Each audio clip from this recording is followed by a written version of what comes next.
আসন্ন জাতীয় সংসদ নির্বাচনে প্রথমবারের মতো প্রবাসীরা পোস্টাল ব্যালটের মাধ্যমে ভোটাধিকার প্রয়োগের সুযোগ পাচ্ছেন। এটি প্রবাসীদের দীর্ঘদিনের দাবির এক ঐতিহাসিক বাস্তবায়ন বলে মনে করছেন প্রবাসীরা। এদিকে নির্বাচন কমিশনের পক্ষ থেকে যেটি জানিয়েছে, নিবন্ধনের দিক থেকে সৌদি আরবের পরে কিন্তু দ্বিতীয় অবস্থানে রয়েছে মালয়েশিয়া। বর্তমানে মালয়েশিয়ায় প্রায় 10 লাখ বাংলাদেশির বসবাস, যদিও নিবন্ধিত হয়েছে মাত্র 84,292 জন।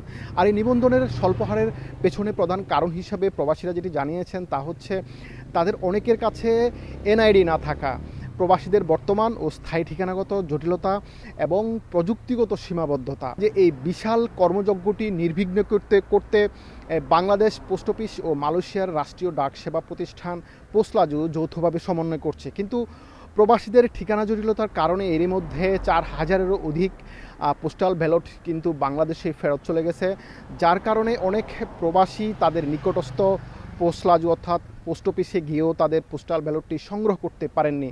আমাদের বাংলাদেশের লাইফে আমরা এরকম প্রবাসীরা কখনো ভোট দিইনি, আমরা এখন নতুন করে ভোট দিব। এটা অনেক উৎফুল্ল।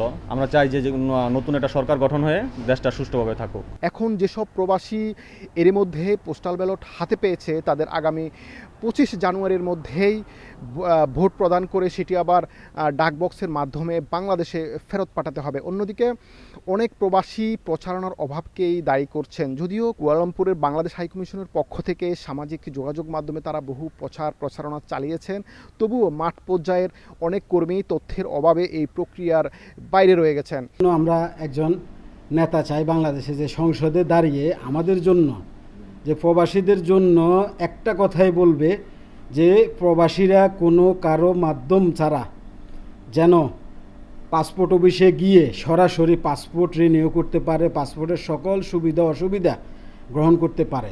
এয়ারপোর্টে লাগেজ চুরি হয়, লাগেজ কেটে ফেলে, এই সমস্যাগুলো কেউ দেখে না।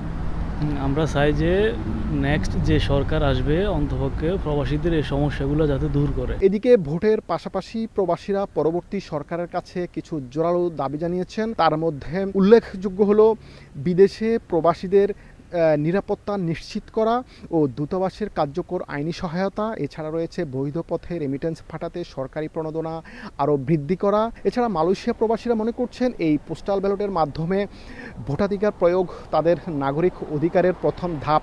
তবে তাদের উত্থাপিত দাবিগুলো পূরণ হলে দেশের অর্থনীতিতে তাদের অবদান আরও গতিশীল হবে বলে মনে করছেন অনেক প্রবাসীরা।